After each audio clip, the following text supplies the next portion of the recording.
हम अपना काम खुद कर रहे हैं, पहली बात है, हमें कोई इस्तेमाल नहीं कर रहा।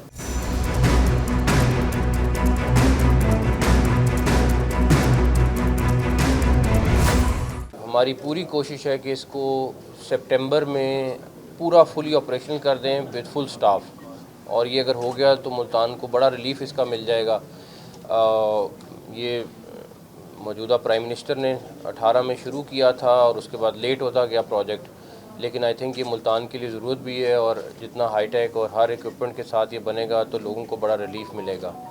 तो कोशिश हमारी ये है इसके 4-5 डिपार्टमेंट जो हैं वो हम जुलाई में शुरू करें, और बाकी पूरा 100% ऑपरेशनल जो है वो हम सितंबर में इसको कर दें इंशाल्लाह ताला। यहाँ सारे नए डॉक्टर आएंगे। अभी मैं अंदर भी यही बात कर रहा हूँ, जो 200 समथिंग 200 डॉक्टर है, वो नया प्रोसेस शुरू हो गया है, एप्लीकेशन की डेडलाइन गुजर गई है, ये स्क्रूटनी कर रहे हैं। यहाँ पे ये कोई मतलब नहीं है कि जी वहाँ से उठा के यहाँ ले आए डॉक्टर और फिर वहाँ पे लोग सफ़र करें, तो उसका फ़ायदा नहीं, फिर इस हॉस्पिटल का भी कोई फ़ायदा नहीं।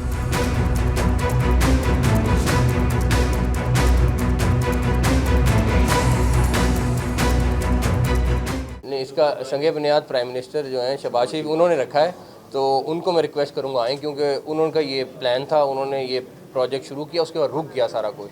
तो मैं बिल्कुल प्राइम मिनिस्टर साहब से रिक्वेस्ट करूँगा कि ओपनिंग पे उनको साथ लेके आएँ इंशाल्लाह। बाकी आपका जो मुल्तान इंस्टीट्यूट ऑफ कार्डियोलॉजी है, उसका भी जो एक्सपेंशन का प्लान रुका हुआ था वो भी हम जुलाई में हम कंप्लीट कर लेंगे, क्योंकि वो भी पूरा आपका साउथ पंजाब का लोड उसी हॉस्पिटल पे था, तो वो भी होपफुली हम कंप्लीट अगले माह तक कर लेंगे इंशाल्लाह ताला। चिल्ड्रन की इमरजेंसी भी शुरू कर रहे हैं, वो भी हमारी कोशिश है कि अगले कुछ दिनों में, हफ्तों में शुरू कर दें, क्योंकि उसकी इमरजेंसी का भी बड़ा बुरा हाल है।